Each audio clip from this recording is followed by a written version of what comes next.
Baik, kita mulai. Bismillah, assalamualaikum warahmatullahi wabarakatuh. Alhamdulillahi rabbil alamin, wassalatu wassalamu ala rasulillah al-amin wa ala alihi wa sahbihi ajma'in, amma ba'd.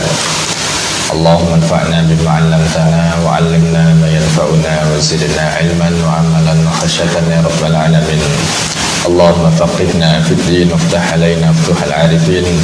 Allahumma inna nas'aluka 'ilman nafi'an wa rizqan thayyiban wa 'amalan salihan mutaqabbala. Allahumma amin. Kaifa halukum ya ikhwah? Ya, alhamdulillah.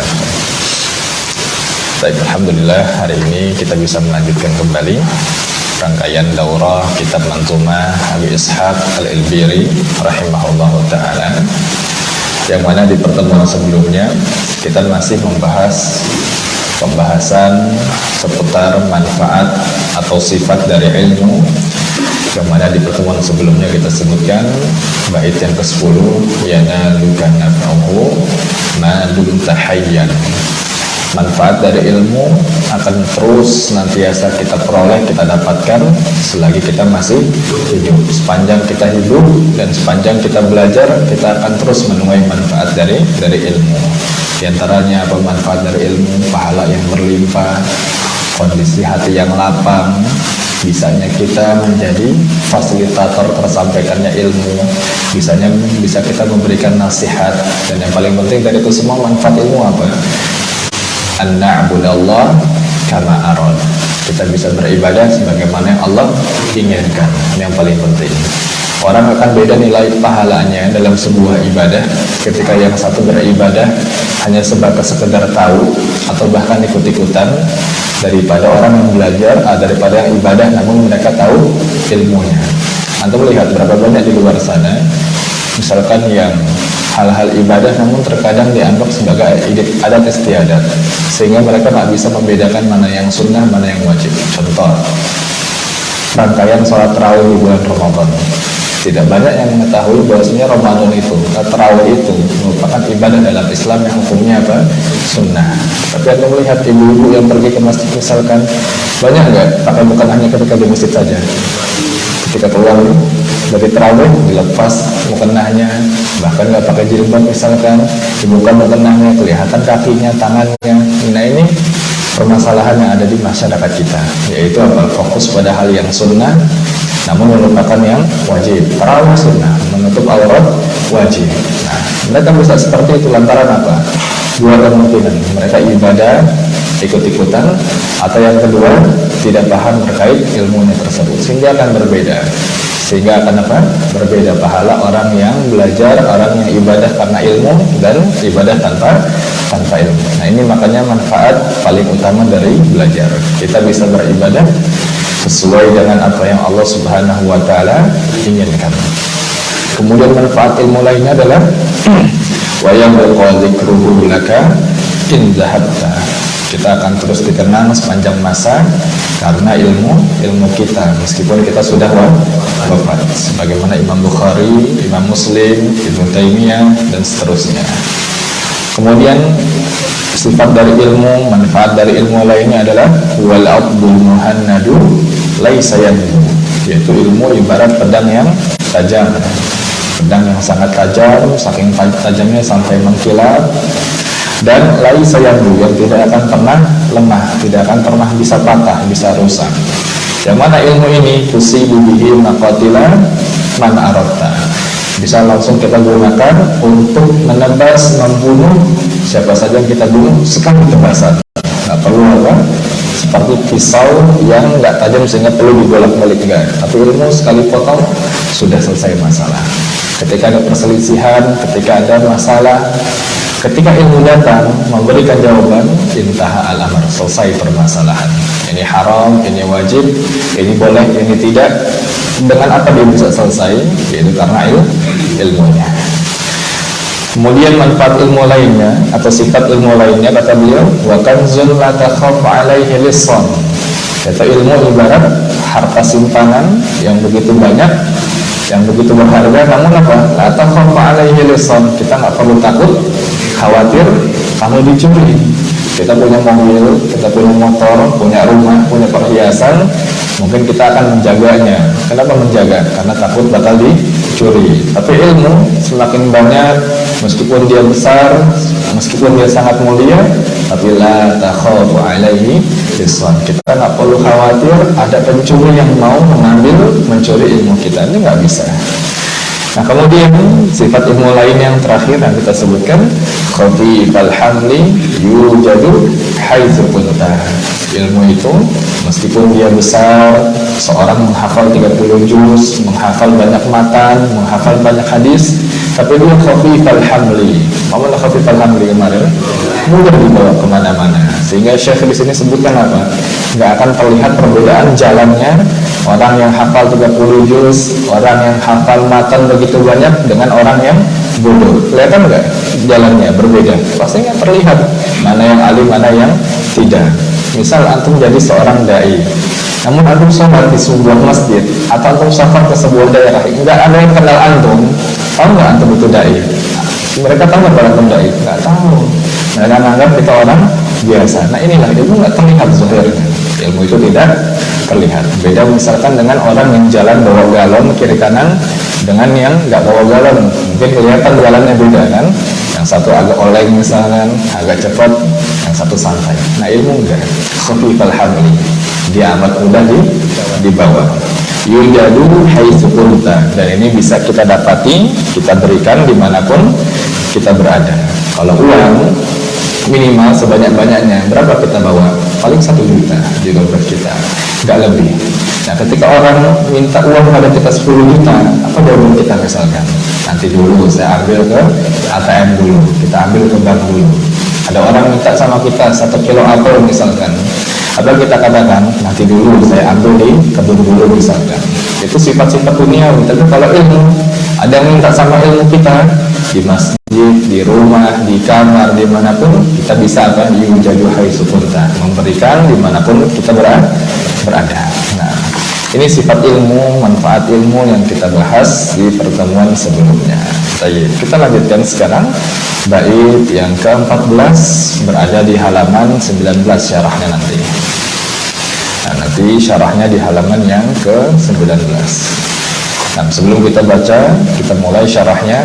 Kita baca bersama seperti biasa bait-bait syair yang sudah kita bahas. Silakan dilihat. Sekarang kita mampir dulu di halaman yang ketiga. Di halaman yang ketiga, bait yang sudah kita hafal dari bait yang pertama sampai bait yang keberapa?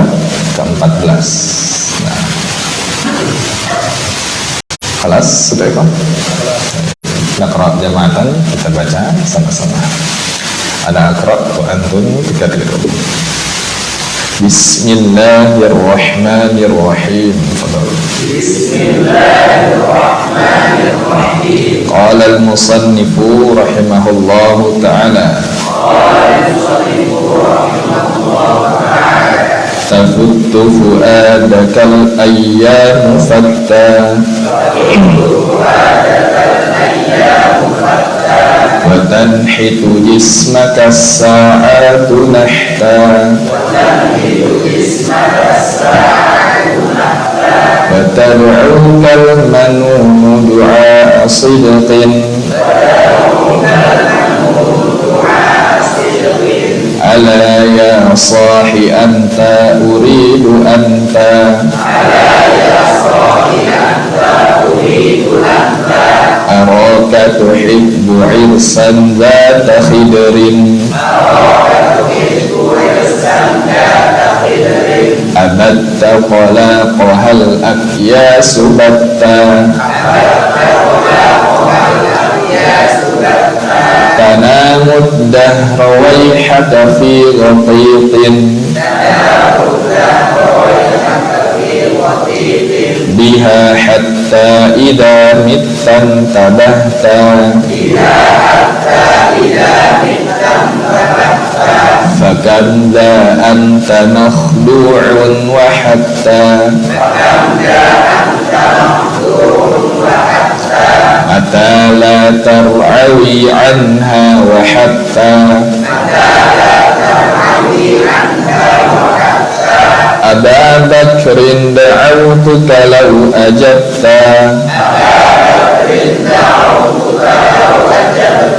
إلى ما فيه حظك لو عقلت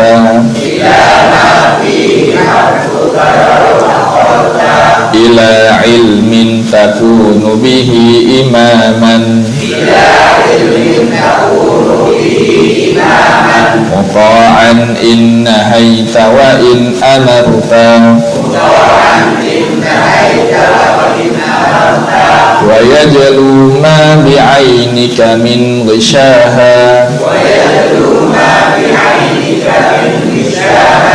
ويهديك الطريق إذا ضللت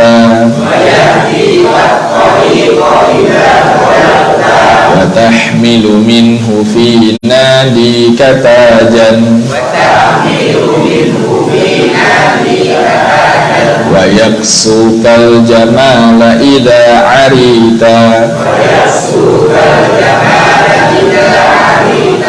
ينالك نفعه ما دمت حيا ويبقى ذكره لك إن ذهبت هو العضد المهند ليس ينبو تصيب به مقاتل من أردت وكنز لا تخاف عليه لصا خفيف الحمل يوجد حيث كنت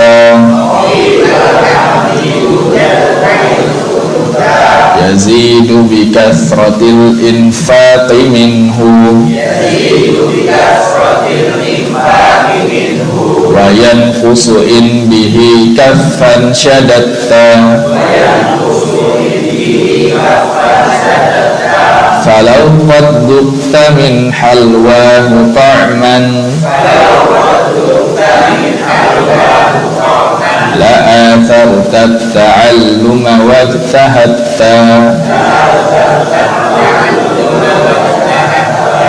Baik, ini bait yang sudah kita bahas, bait pertama hingga bait yang ke-14. Nah, sekarang al-an nabda bi syarhi hadhil manzumah. Kita mulai membacakan syarah manzumah Abu Ishaq Al-Ilbiri ini. Nah, di halaman yang ke-19. Baik. Kita ulangi dari paling atas. Kata penulis, na'am bismillahirrahmanirrahim.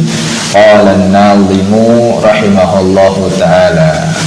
Dengan nama Allah yang maha pengasih dan maha penyayang, yaitu penyair an-nazim, beliau berkata rahimahullah, bait yang ke-13, yazidu bi kathratil infaqi minhu. Sekali lagi Anda sampaikan, di situ bait ke-12 tertuliskan. Antum ganti, bukan 12, harusnya berapa? 13. Jadi setiap nomor bait yang tercantum antum lebihkan satu nomor, karena sebelumnya sudah ada kesalahan, sehingga ngurut sampai akhir ada kesalahan. Baik, bait ke-13. Yazidu bi kasratil infaqi minhu wa yanqusu in bihi kaffan syadatta. Nah, sekarang beliau menyebutkan bagaimana seharusnya kita berinteraksi dengan ilmu. Kata beliau, ilmu itu yazid, akan terus bertambah. Ilmu itu akan yazid, akan bertambah jika apa? Bikasratil infaqi minhu. Kita banyak menginfakkan, memberikan ilmu tersebut pada orang lain. Ilmu itu akan bertambah jika bikasratil infaq, jika kita banyak memberikan, mengajarkan ilmu kita kepada siapa? Pada orang lain. Sebagaimana sifat harta. Harta yang kita keluarkan bukan menjadi kita semakin miskin, semakin susah, enggak. Bahkan Allah lipatkan adhafan mudha'afah. Masalul ladzina yunfiquna amwalahum fis sabilillah kamathali habbah. Jika orang menginfakkan hartanya, maka ibarat apa? Ibarat satu habbah, satu biji, ambatat sab'a sanabil. Kemudian dari satu biji itu tumbuh 7 batang. Setiap batang mi'atu habbah, 100 biji lagi, 100 buah lagi. Jadi modalnya satu biji, Allah lipatkan jadikan berapa? 700. Itu maksimal enggak? Balasan paling minimal. Allahu yudha'ifu liman yasha. Allah bisa saja melipat gandakan lebih besar daripada itu. Itu mal, itu harta. Bagaimana jika ilmu? Maka bisa lebih akan bertambah. Maka kata beliau memotivasi kita, yazidu bikasratil infaqi minhu. Kalau mau ilmu kita yang sudah ada semakin banyak, semakin kuat, semakin bertambah, kata beliau bikasratil infaq, banyak-banyak mengajarkan, banyak-banyak menyampaikan kepada orang lain. Nah inilah yang menjadi tujuan dari talibul ilmi. Pasca dia belajar dan untuk diamalkan dan juga untuk apa? Diajarkan. Ini garis bawah ini harus kita tanamkan pasca kita belajar adalah semangat mengajar. Ini bukan untuk orang lain tapi untuk diri kita sendiri. Yazid, ilmu kita akan terus bertambah. Nah, sebaliknya wayan kusu in bihi kaffan syadatta. Yankus ini ditlu Yazid. Yankus ditlu Yazid. Yazid maknanya apa tadi? Tambah. Yankus berarti berkurang. Namun ilmu itu akan berkurang. In bihi kaffan syadatta. Jika Anda dengan ilmu kaffan, apa makna kaffan kemarin? Lapak tangan Anda syadatta, Anda tutup. Maksudnya apa? Gak mau ngasih orang, gak mau ngajarin orang. Jadi kalau kita punya ilmu, kita kitman, kita bakhil, kita nggak mau memberikan ilmu kita pada orang lain, apa kata beliau? Yankus, ilmu itu akan berkurang, lama-lama ilmu tersebut terlupakan. Nah, ini motivasi buat kita. Apapun yang kita miliki dari belajar, maka berusaha agar ilmu tersebut bisa tersalurkan. Ilmu tersebut bisa tersampaikan, karena ini akan membuat ilmu kita semakin terus bertambah. Kalau tidak mengajarkan, ilmu tersebut akan kurang. Maka apa yang harus kita buat strategi setelah kita belajar atau sambil belajar, yaitu apa? Kita cari mad'u, kita cari orang yang bakal bisa kita ajarkan. Maka di sini sikap yang harus kita ambil atau prinsip yang harus kita ambil sebagai dai, misalkan fasilitator dakwah adalah apa? Kita jemput bola. Itu yang paling utama. Kita jemput bola. Kita punya waktu, saya punya waktu. Yang mau belajar sama saya silahkan. Ini konsep seharusnya demikian. Tidak, dai itu harus nunggu diminta. Tidak harus selalu nunggu dijemput misalkan, atau di jadwal enggak harus jemput bola. Ini harusnya dai seperti itu. Antum setiap subuh misalkan, antum sholat di masjid atau musola dekat antum, banyak orang yang belum bisa baca Quran. Nah, antum tawarkan sama mereka, mau nggak belajar Iqra, mau nggak belajar Quran, jemput bola dai itu. Atau misalkan yang lebih besar skalanya, antum udah belajar bahasa Arab. Ada waktu kosong yang antum miliki dalam sepekan, nggak usah banyak-banyak, sehari atau 2 hari. Antum tawarkan pada orang-orang jamaah yang memang potensial, mau nggak belajar bahasa Arab sepekan sekali, sepekan 2 kali, seperti itu. Atau skalanya lebih luas, saya punya waktu sekian hari misalkan dalam waktu tertentu, mau nggak kita buat kajian, jemput bola, kita yang turun langsung kita tawarkan kepada mereka. Ini konsep yang harus kita pahami. Jadi ilmu itu ketika kita banyak berikan, ini akan bertambah. Namun sebaliknya, kalau kita bakhil, mohon maaf mengajar misalkan kalau nunggu diminta doang misalkan, maka terus yankus, ilmu itu akan berkurang. Nah, ini bait yang ke-13. Kemudian bait yang ke-14 ini kita sebutkan kemarin, bisa menjadi jawaban bagi kita yang kadang suka terheran-heran, kok ada orang yang belajar itu udah kayak minum obat, sehari 3 kali belajar, pada subuh belajar, sore belajar lagi, malam belajar lagi, sampai jam 11 lagi belajarnya misalkan. Apa sebabnya? Nah, kata beliau, falau qad dzukta min halwahu ta'man la athartat ta'alluma wajtahatta. Jadi kata beliau, kalau qad tadukta, kalau seandainya dukta, Anda sudah mencicipi, dukta, Anda sudah apa? Mencicipi, min halwa ta'aman, mencicipi rasa manisnya ilmu. Halwa itu maknanya apa? Manisnya. Ta'aman maknanya rasa. Ta'aman maknanya apa? Rasa. Kalau seandainya Anda sudah merasakan, mencicipi rasa manisnya ilmu, apa yang terjadi?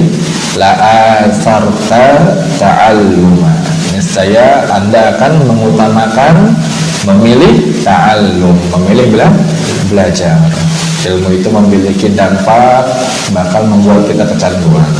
Kalau udah belajar sekali dan merasakan manisnya, pengen lagi. Belajar bahasa Arab, kita sudah ketagihan, sudah merasakan manisnya, pasti pengen terus lagi. Karena memang jujur saja terhadap diri kita sendiri, belajar dengan kita sudah bisa bahasa Arab atau kita megang kitab bahasa Arab, itu ada rasa yang berbeda daripada kita belajar seperti sebelumnya, hanya misalkan senderan, ustadznya sibuk ngomong sendiri, kita mah bodonanan ya kan? Kau bodonanan kan?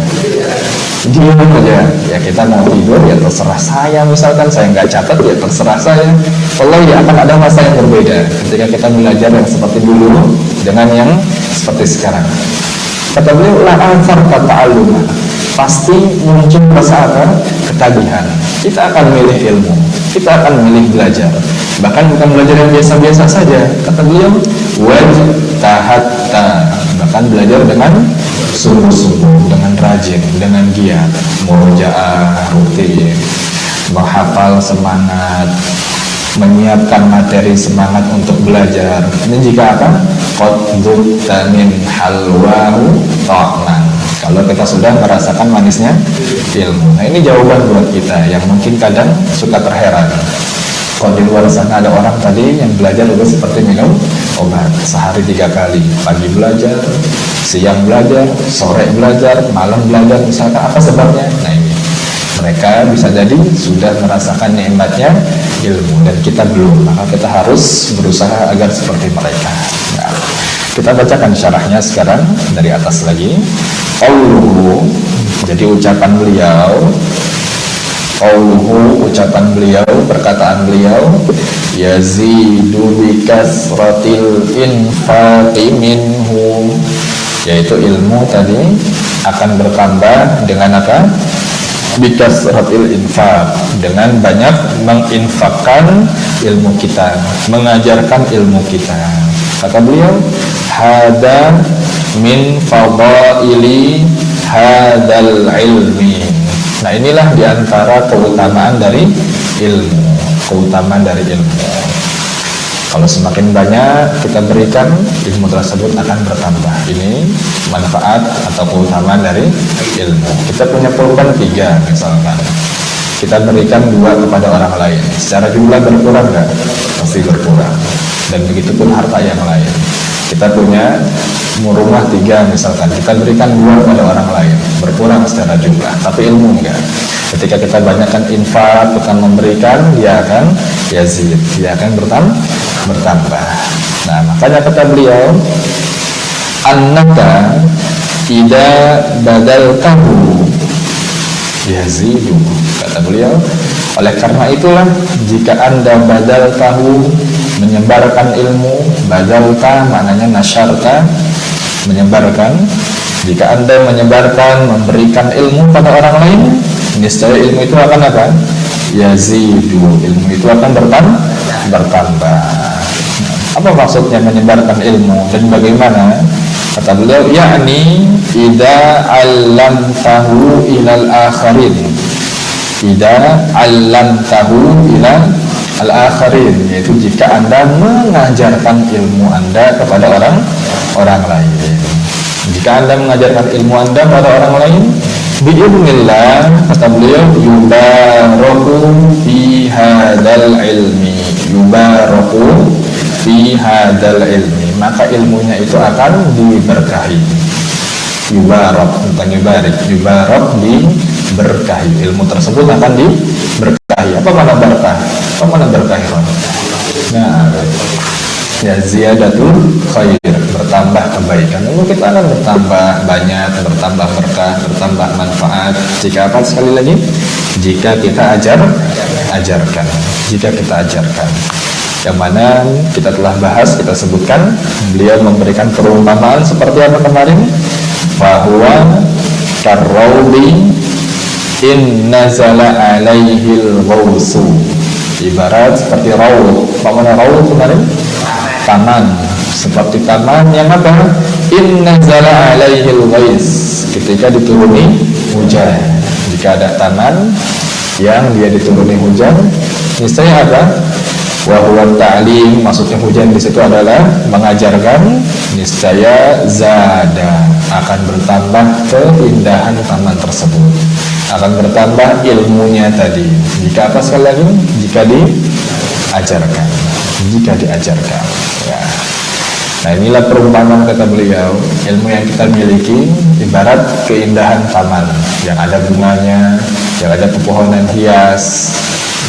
Jika nggak ada hujan, jika nggak ada pengajaran di situ, maka akan mati tanaman tersebut, akan hilang keindahan, akan berkurang. Itu jika tidak diajarkan. Namun jika kita mengajarkan, yang ibarat mengajar ini seperti hujan, ini saya akan apa? Bertambah, banyak nambah bunganya, banyak nambah indah, dan banyak bertambah ilmu kita. Baik, kata beliau berikutnya, wa yazidu bisa babi barakati hadzal wahyi. Wa yazidu bisa babi bibaro, binya di satu dihapus ini Pak ya, bukan bi barokah tapi barokah, bukan bi barokah tapi barokah. Bisa babi barakati hadzal wahyi, bisa babi barakati hadzal wahyi. Kenapa ilmu itu bisa bertambah jika diajarkan? Kata beliau, demikian terjadi karena sebab berkahnya wahyu Allah Subhanahu wa ta'ala. Berkahnya wahyu Allah Subhanahu wa ta'ala. Apa Allah firmankan? Apa Allah katakan? Kitabun anzalnahu ilaika mubarakun. Al-Quran Allah sifati dengan apa? Kitab yang Allah turunkan alaika mubarakun, yaitu kitab yang diberkahi. Ilmu kita bersumber dari mana? Dari Al-Quran. Para ulama bersumber juga dari Quran. Hadis juga kadang mengambil dari Al-Quran. Nah, karena sebab inilah, karena Al-Quran diberkahi, maka ilmu kita ketika diajarkan juga akan mendapatkan kecipratan berkahnya. Nah, kata beliau, fama ta'khudhu minhu, maka apa saja yang Anda ambil dari ilmu, fama ta'khudhu minhu, maka apa saja yang Anda ambil dari ilmu, wa mu'inuka, maka ilmu itu akan menjadi penolong Anda. Ilmu itu akan menjadi apa? Penolong Anda. Mu'in maknanya apa? Penolong, nasir, penolong Anda. Karena ibarat ilmu itu huwan numuru, ibarat ilmu itu adalah cahaya. Ilmu itu ibarat cahaya yang menerangi seorang dari gelapnya kebodohan, dari gelapnya kesesatan.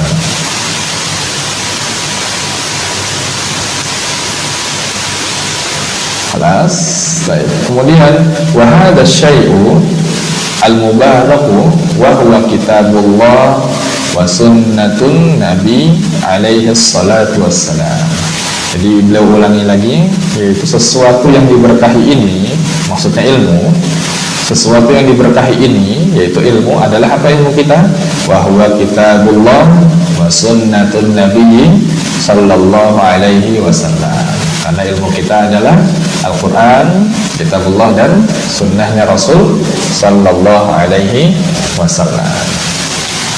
Nah, ini penting bagi kita untuk kita pahami, kita perhatikan. Sumber kita dalam beragama adalah apa? Dua jelas, yaitu Alkitab, Quran, dan As-Sunnah.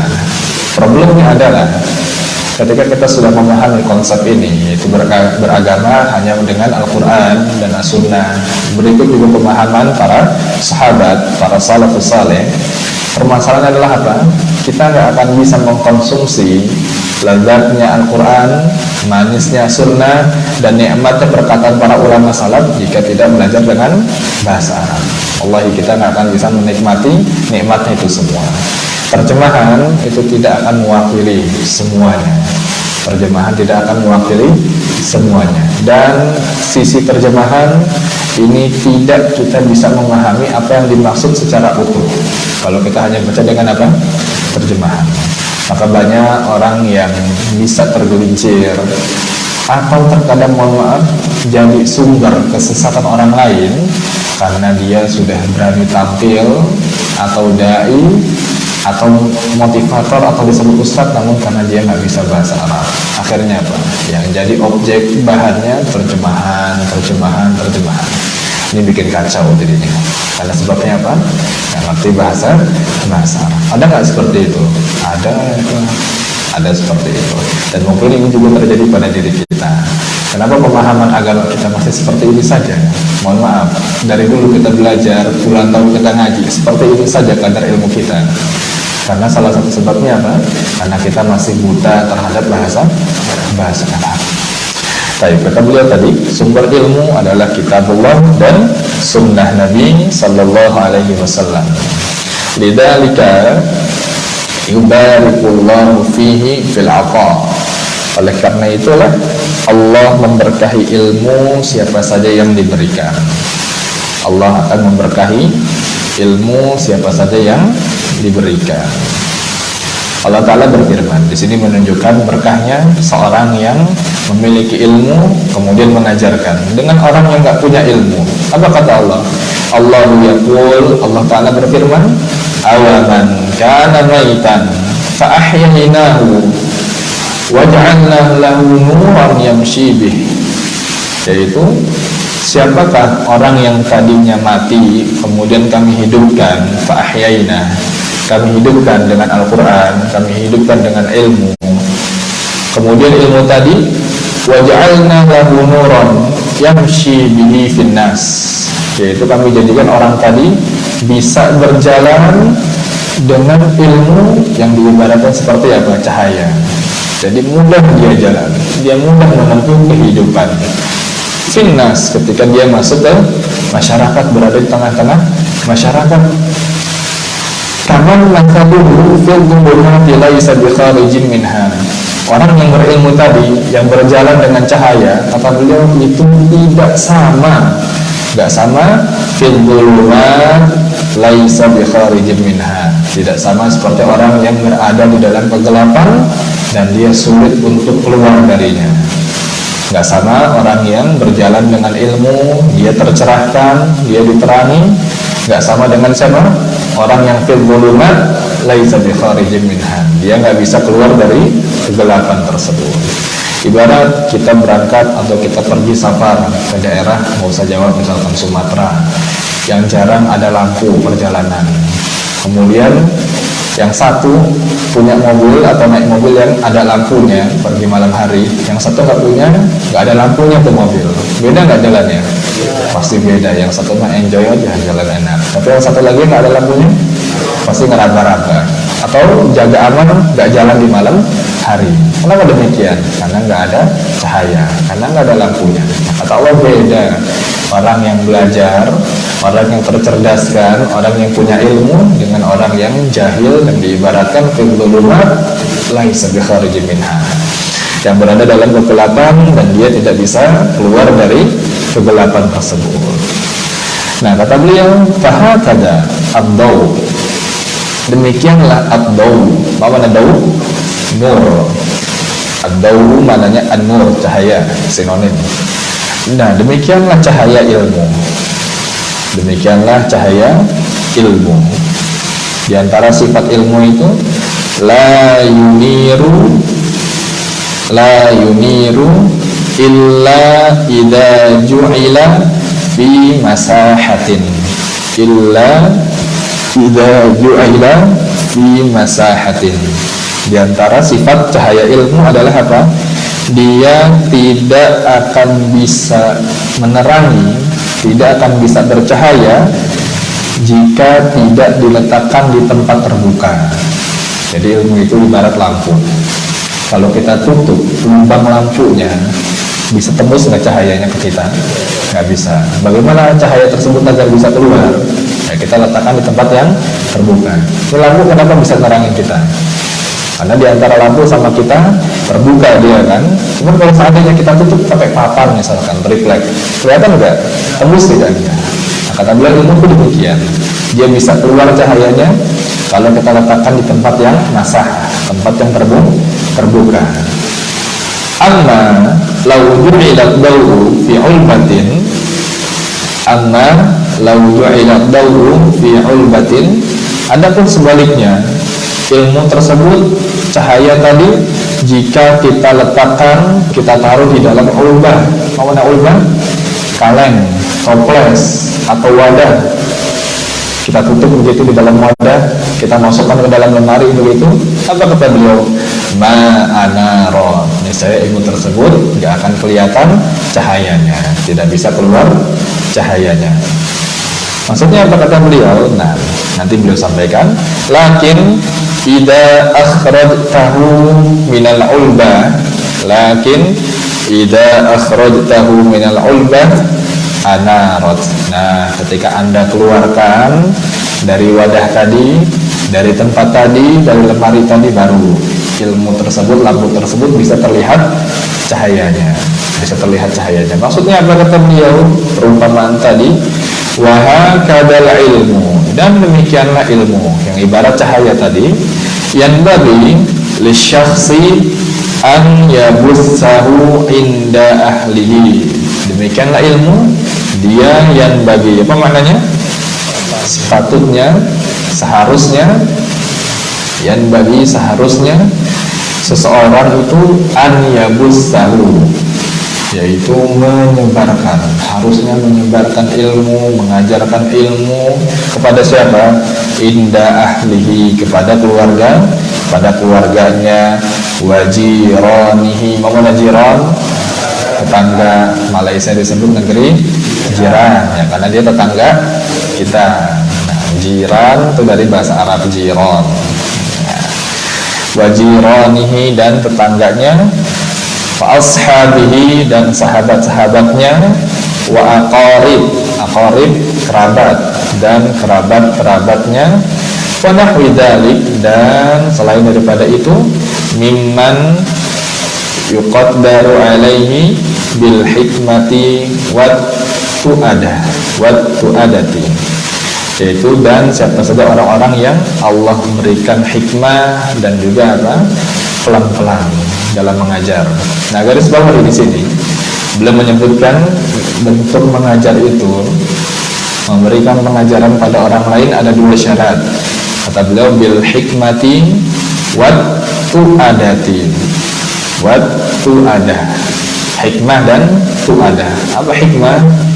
Yaitu caranya harus benar, ya kawan. Dalam dakwah caranya harus apa? Harus benar. Kita harus bisa pandai-pandai memposisikan diri di sisi atau di saat kita berada di tengah apa? Masyarakat kaum muslimin yang majemuk misalkan. Kita nggak bisa fokus terhadap apa yang kita inginkan, kan?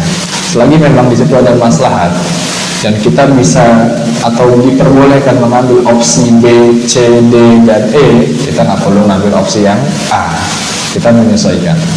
Karena maslahat istimaul ummah ini lebih utama daripada mengutamakan pendapat yang memang di situ hanya mukhtalafi, hanya pendapat yang diperselisihkan. Harus dengan apa? Hikmah. Hikmah. Tujuannya apa? Agar orang itu bisa terangkul dengan kita. Meskipun apa? Kita membaur dengan mereka. Daripada kita fokus terhadap diri kita sendiri atau pendapat kita, namun orang lain lari dari kita. Nah, ini yang menjadikan Rasulullah dulu diterima di kalangan masyarakat. Padahal dulu bukan hanya orang muslim yang awam, tapi bagaimana kondisi orang-orang dulu di sekitar Rasul. kafir, musyrikin, dan apa? Dan mereka sangat keras permusuhannya terhadap Rasulullah Sallallahu Alaihi Wasallam. Kalau bukan karena sifat hikmahnya Nabi, maka nggak ada tuh sahabat-sahabat yang lain. Nggak ada tuh Abu Bakar, nggak ada tuh Umar, nggak ada tuh Khalid bin Walid, ya kan? Namun karena Nabi hikmah, disitulah menjadi sebab tersampaikannya hidayah kepada orang lain. Dan jiwa ini ya kawan sekalian, fitrah kita sebagai manusia itu tentu lebih senang terhadap dakwah yang lembut, iya enggak? Fitrah kita sebagai manusia itu pasti tentu akan suka kepada dakwah yang lembut daripada dakwah yang keras, dakwah yang kaku. Antum bisa lihat orang-orang yang keras meskipun ilmunya mumpuni misalkan, lambat laun akan ditinggalkan oleh masyarakat. Namun orang-orang yang biasa-biasa saja ilmunya, namun dia hikmah dalam penyampaian, itulah yang akan apa? Digandrungi oleh masyarakat. Nggak lihat ilmunya masyarakat tuh, tapi lihat apa? Lihat bagaimana cara menyampaikan. Anda bisa lihat track record dai-dai yang ada di Indonesia, dai sejuta umat misalkan. Apa yang membuat mereka disukai oleh masyarakat mayoritas? Ilmunya bukan?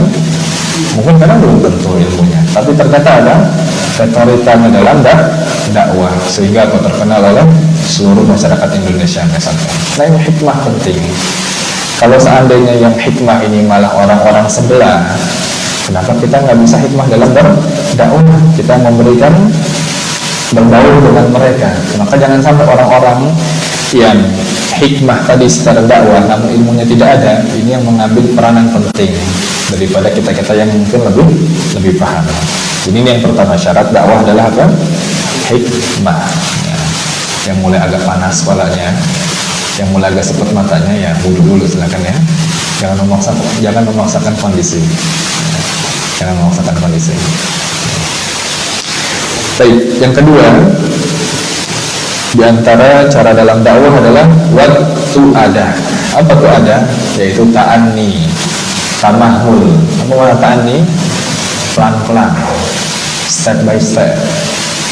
Nggak boleh apa? Langsung semuanya kita berikan.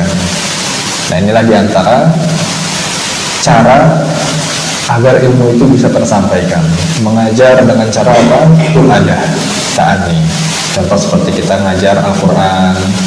Orang-orang yang belum bisa baca Iqra, bisa tidak kita paksakan langsung ke qiraah sab'ah misalkan? Nggak bisa langsung ke qiraah sab'ah, masih harus belajar Iqra dulu dan bacanya hafaz dulu misalkan, yang memang masyarakat kita menggunakan hafaz. Orang yang baru belajar bahasa Arab, contoh Rasulullah, mungkin dari awal hada kitabun, langsung kita perhatiin hada ini mubtada, namun tanda i'rabnya nggak kelihatan, domah muqaddarah atau mabni, bisa nggak seperti itu? Nggak bisa, step by step. Masing-masing ada apa? Masing-masing ada porsinya. Dalam dakwah demikian. Kita harus pintar-pintar dalam menyampaikan mana yang perlu disampaikan, mana yang tidak. Bisa jadi ilmu itu buat kita manfaat, tapi belum tentu manfaat buat orang lain. Maka ada satu kalimat yang kita sering bahas, kita sebutkan apa itu? Ta'amul kibar sumus sigar, yaitu makanan yang mungkin enak dikonsumsi oleh orang dewasa, namun terkadang itu bisa jadi racun buat anak kecil. Istri antum lagi hamil, suka rujak misalkan, pedes enak misalkan, mudarat nggak tuh? Nggak mudarat, enak aja. Namun ketika rujak tadi diberikan pada anak antum yang masih bayi misalkan, mudarat nggak? Mudarat, mencret langsung ya. Nah ini ta'amul kibar, makanan orang dewasa, kadang baik buat mereka, namun bisa jadi sumus sigor, bisa jadi racun jika diberikan pada anak kecil. Ilmu pun juga demikian. Mungkin baik buat kita, ya bisa buat merojaah, namun jika itu belum waktunya, maka bisa menjadi racun buat orang lain. Nah ini diantara dua cara dakwah yang perlu antum perhatikan baik-baik, yaitu hikmah, caranya benar, pelan-pelan, lembut, kemudian waktu ada, tidak boleh juga gegabah, harus pelan-pelan, step by step. Ya. Baik, ini penggalan bait ke-13 yang pertama. Intinya ilmu itu akan bertambah jika kita banyak infakkan, banyak kita berikan. Penggalan berikutnya yang kedua, yaqul yazidu bi kasratil infaqi minhu, itu sudah kita bahas. Sekarang wa yanqusu in bihi kaffan syadatta, kata beliau tadi apa? Dan ilmu akan berkurang jika in bihi kaffan syadatta, jika dengan ilmu tadi kita menutup tangan kita. Kaffan, telapak tangan, syadat, Anda tutup rapat-rapat. Maksudnya apa? Tidak memberikan kepada orang lain, tidak mengajarkan pada orang lain, ilmu akan berkurang. Kata beliau, yakni maksudnya yang khusus idalam tu'allimhu ghairaka. Ilmu itu akan yang khusus, maknanya berkurang. Idalam tu'allimhu ghairaka, jika Anda tidak mengajarkan ilmu tersebut pada orang lain, berkurang ilmunya akan apa? Berkurang. Lidzalika, oleh karena itulah, yaksuru talabatul ilmi fi zamanit ta'allum, banyak para penuntut ilmu jumlahnya pada saat belajar. Banyak jumlahnya penuntut ilmu di saat belajar, tapi lakin yaqilluna fil ata, namun jumlah mereka semakin menjadi sedikit, semakin sedikit ketika ngajar. Limada? Kenapa? Li'annahum la yu'allimuna, karena mereka nggak mau ngajarin orang lain. Jadi semakin sedikit. Banyak nggak seperti itu? Banyak. Ketika belajar, talibul ilmi itu banyak jumlahnya. Namun apakah dari sekian talibul ilmi banyak yang mau memberikan ilmu? Sedikit, kata mereka. Kata beliau sedikit. Nah, fa'idha asyakhsu, jika seorang la yu'allimul akhar, jika seseorang tidak mengajarkan orang lain, apa yang terjadi? Anda garis bawahi, yansa al-ilma, dia akan melupakan ilmunya jadi lupa kalau nggak mengajarkan. Itu yang pertama. Ilmu jika tidak diajarkan, yansa, ilmu tersebut akan lupa, dia jadi lupa. Kemudian wayatadha'alu indahu al-ilmu wayatadha'alu indahu al-ilmu.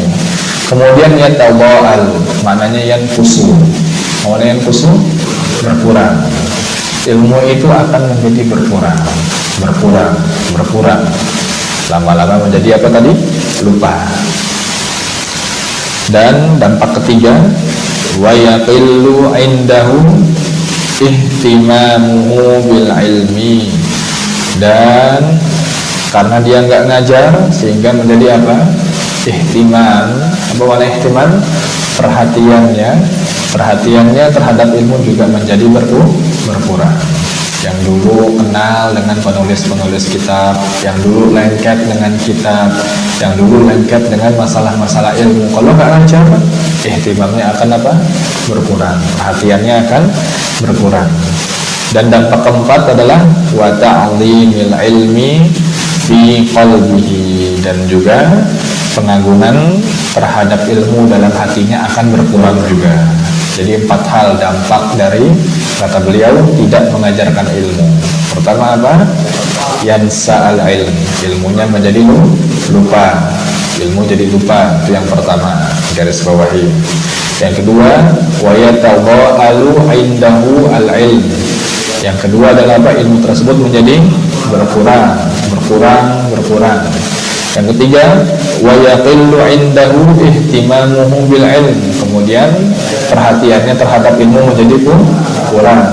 Enggak perhatian jadi ilmunya. Yang keempat, wa ta'dhimil ilmi fi qalbihi, dan pengagungan terhadap ilmu juga akan berkurang. Ini 4 hal, dan bisa kita rasakan kelak ketika kita sudah belajar, namun kita tidak mau mengajarkan. Jika kita tidak mau mengajarkan, makanya kadang suka sayang melihat beberapa asatidzah lulusan Libya misalkan, tapi ngajar di STIT. Sayang nggak ilmunya? Jujur sayang sebetulnya. Livia 4 tahun, syariahnya 2 tahun, i'dad 1 tahun yang misalkan takmili, tapi ngajar di SD. Bisa nggak SD itu diajarkan ilmu yang banyak? Oh, enggak kan? Paling hafalan Quran juz 30, 29, 28, paling banyak juz 27. Sementara di Livia misalkan ngafal 8 juz, 1 semester 1 juz misalnya. Terus kemudian bahasa Arab, diajarin nggak tuh nahwu sorof? Nggak mungkin di SD nahwu sorof, pasti assalamualaikum kaifa haluka, ya kan? Hada yaumul isnain, hada yaumur rabi'ah, kan seperti itu. Maka sayang, kita lihat juga. Maka apa yang perlu kita sampaikan dan di mana kita harus bertempat, ini penting untuk menjaga apa? Ilmu yang pernah kita ajarkan, untuk menjaga ilmu yang kita ajarkan. Baik, paragraf terakhir kita lanjutkan. Kata beliau, orang yang medit, yang pelit, yang korat sama ilmu, ini lebih tercela peditnya tadi daripada orang yang medit sama harta. Orang yang pelit sama harta tercela tidak, Pak? Tercela. Tapi orang yang pelit sama ilmu lebih tercela lagi daripada orang yang pelit sama harta. Kata beliau di sini, walladhi yabkhalu fi ta'limil ilmi. Orang yang yabkhal, yang pelit fi ta'limil ilmi, pada pengajaran terhadap orang lain. Dia pelit, nggak mau ngajarin ilmunya sama orang lain. Apa kata beliau? Bittifaqi ahlil ilmi bi annahu asyaddu dhamman minal bakhili fil aqa'i bil ma. Kata beliau, bittifaqi ahlil ilmi, menurut kesepakatan ulama, bi annahu asyaddu dhamman, bahwasanya orang yang pelit sama ilmunya tadi lebih tercela. Lebih apa? Lebih tercela. Dari siapa? Minal bakhil fil aqa'i bil ilmi lil fuqara. Lebih tercela dari orang yang pelit dengan hartanya sehingga dia nggak mau memberikan kepada orang fakir. Orang yang pelit nggak mau memberikan hartanya kepada orang fakir, ini tercela tidak? Tercela. Tapi orang yang pelit nggak mau ngajarin ilmu pada orang lain, ini jauh lebih tercela, lebih tercela. Menurut siapa ini? Menurut saya, menurut Syekh bukan, tapi bittifaqi ahlil ilmi, menurut kesepakatan para ulama. Ittifaq maknanya kesepakatan. Ittifaq, kesepakatan ahlil ilmi, para ulama. Kemudian kata beliau, falladhi 'indahu 'ilmun wa yabkhalu bihi wa la yu'allimuhu asyaddu dhamman minal bakhili fil ma'. Dia ulangi lagi kalimatnya sampai 2 kali bahkan. Yaitu falladhi 'indahu 'ilmun, yaitu orang yang 'indahu 'ilmun, yang punya ilmu, yang dia memiliki ilmu tapi wa yabkhulu bihi, namun dia pelit sama ilmunya, dia bakhil sama ilmunya, wala yu'allimuhu, dan dia nggak mau mengajarkan kepada orang lain, asyaddu dhamman minal bakhili fil ma, dia asyad, lebih parah, dhamman tercela, lebih tercela, lebih parah celaannya, minal bakhili fil ma, dari orang yang pelit dengan hartanya, bil bakhili bil mal, lebih pelit dengan hartanya. Lebih apa dia tercela. Nah, apa dalilnya ya semua? Kata beliau, wa dalilu qauluhu azza wa jalla. Simak baik-baik ayatnya. Dalilnya adalah firman Allah azza wa jalla, innal ladzina yaktumuna ma anzalna minal bayyinat. Sesungguhnya orang-orang yang yaktumun, yabkhulun, yang pelit, yang menyembunyikan, ma anzalna minal bayyinat, menyembunyikan ilmu yang sudah Allah berikan kepadanya, menyembunyikan ilmu yang sudah apa? Allah berikan pada dia, nggak mau ngajarin pada orang lain, wal huda, dan juga petunjuk yang Allah berikan, dan dia nggak mau ngajarin lagi, Mim ba'di bayyanahu lin-nasi fil kitab, setelah Allah berikan pada dia berupa Alkitab ilmunya. Apa kata Allah? Ulaika yal'anuhumullah. Antum garis bawah itu. Dampaknya apa? Orang yang pelit sama ilmunya, ulaika yal'anuhumullah. Mereka itulah orang-orang yang Allah laknat. Mereka itu orang-orang yang Allah laknat. Wal'iyadzubillah. Kita berlindung pada Allah. Wal'iyadzubillah. Dan kita berlindung pada Allah. Dan di sini ayatnya bukan hanya Allah yang melaknat, namun lanjutannya apa? Wa yal'anuhumul la'inun. Bukan hanya dilaknat oleh Allah, tapi dapat laknatan wa yal'anuhumul la'inun dari semua orang-orang yang melaknat, dari semua makhluk yang melaknat. Parah nggak ini? Parah. Ini menunjukkan sangat-sangat tercelanya orang yang tidak mau mengajarkan ilmunya.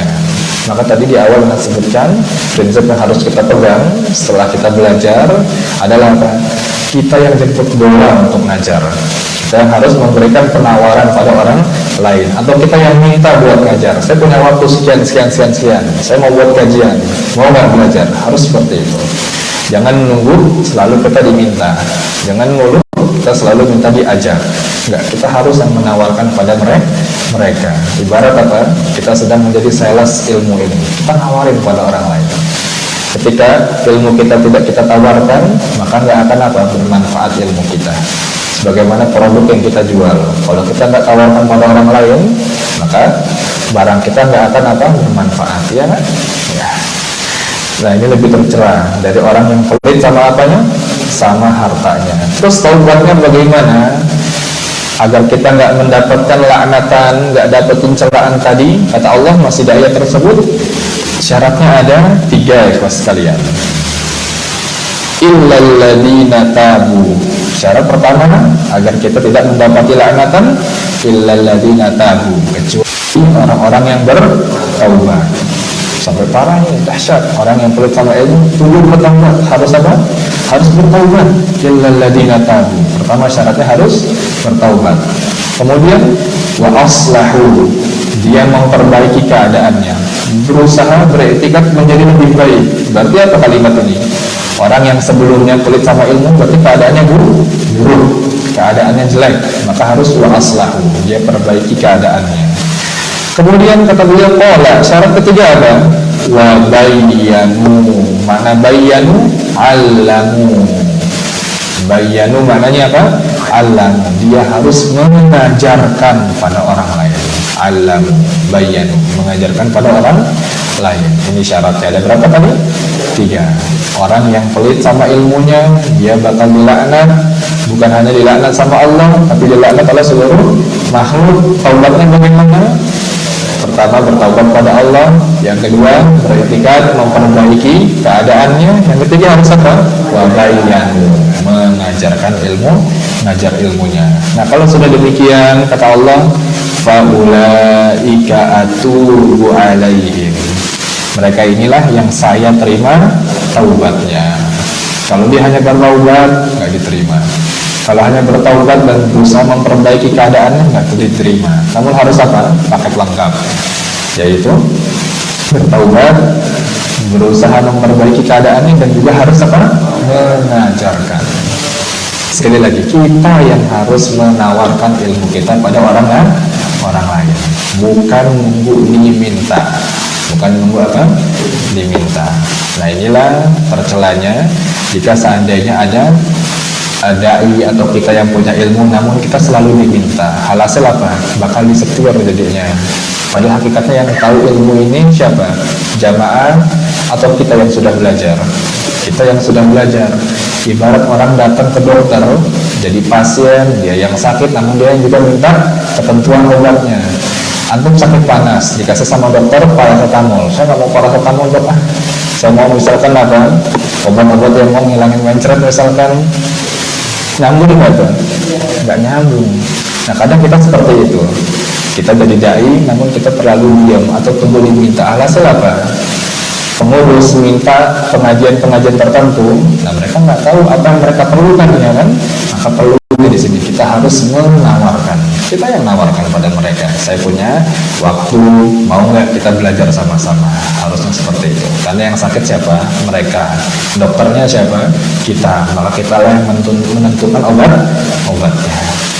Nah, ini kata beliau, syarat taubat dari yang nggak mau ngajarin ilmu, ujungnya harus apa? Harus mengajarkan. Nah, baik, mungkin sampai sini dulu ya sekalian. Namun sebelum kita tutup, ada mafhum mukhalafah, ya.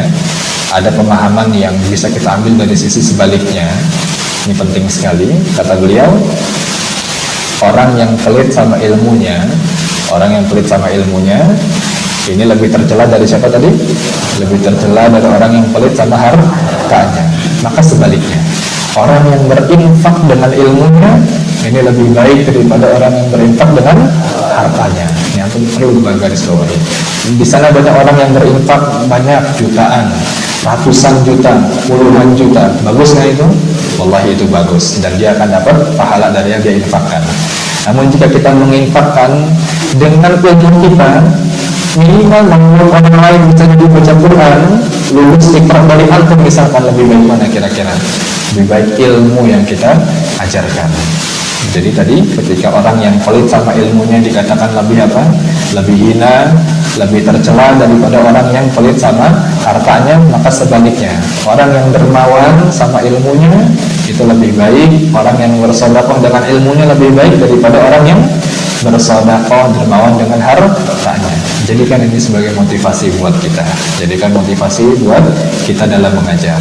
Orang-orang yang Nasrani misalkan, kenapa mereka berkembang lebih pesat di daerah-daerah pelosok? Karena mereka punya semangat juang memahami tersebut. Maksudnya agamanya bisa tertolong, agamanya bisa banyak jika ada banyak dari mereka yang menjadi misionaris, ya kan? Semangat mengajar mereka. Masa kita kalah sama mereka? Kita harus juga semangat mengajar. Jangan tertipu dengan jumlah kaum muslimin yang banyak. Kaum muslimin banyak, namun kata Nabi apa? Hanya seperti buih di lautan. Banyak yang nggak bisa baca Quran, ya kan? Banyak yang nggak bisa ngaji.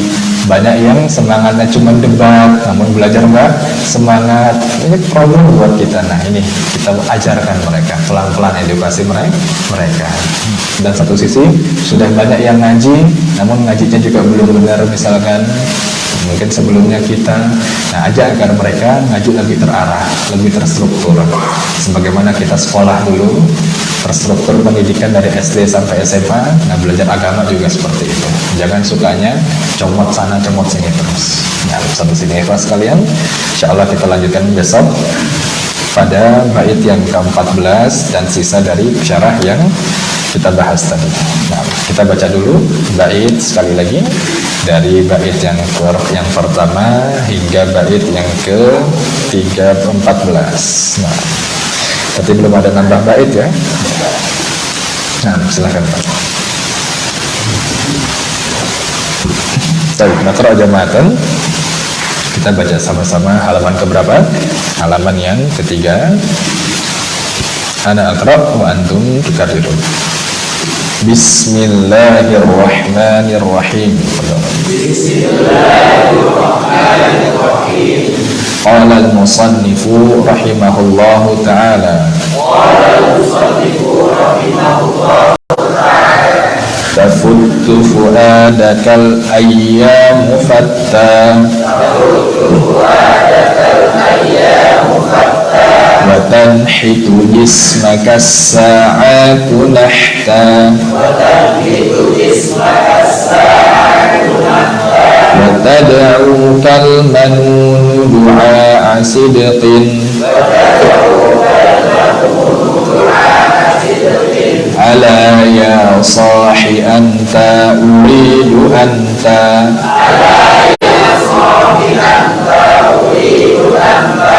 araka tuhibbu irsan dhata khidrin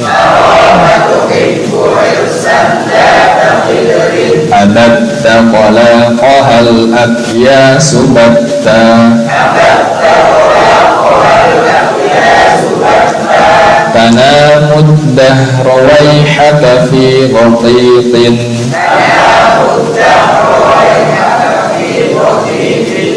بها حتى إذا مت انتبهت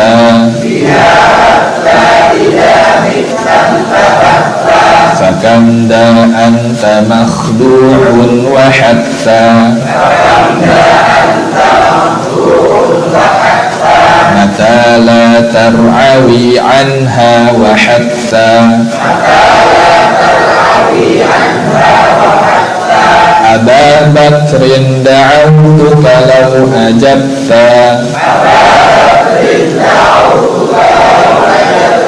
إلى ما فيه حظك لو عقلت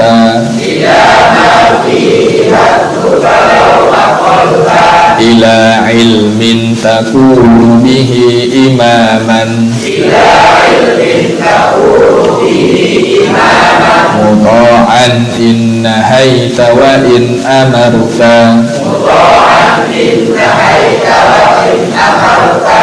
ويجلو ما بعينك من غشاها ويهديك الطريق إذا ضللت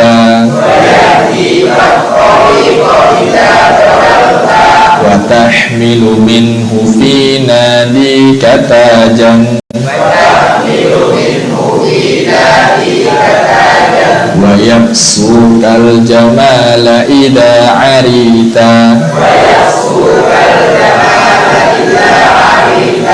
ينالك نفعه ما دمت حيا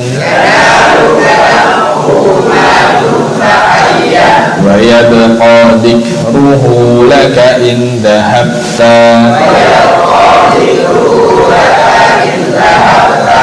والعظم المهند ليس ينبو تصيب به مقاتل من أردت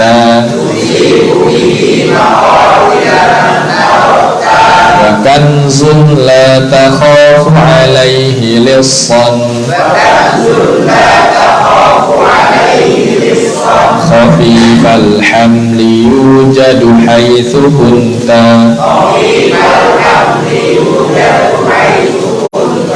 يزيد بكثرة الإنفاق منه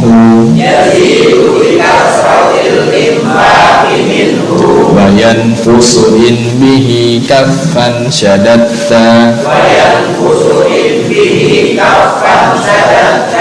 فلو قد ذقت من حلواه طعما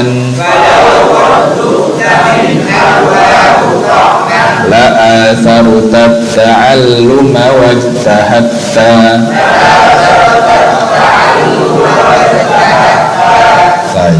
Insyaallah kita lanjutkan kembali besok di hari Sabtu biidznillah taala. Wassallallahu wasallama wa baraka ala Muhammadin wa ala alihi wa sahbihi ajma'in. Nakhtatim bi du'ai kafaratul majlis. Subhanakallahumma wa bihamdika asyhadu an la ilaha illa anta astaghfiruka wa atubu ilaik wa akhiru da'wana alhamdulillahi rabbil alamin. Wassalamualaikum warahmatullahi wabarakatuh.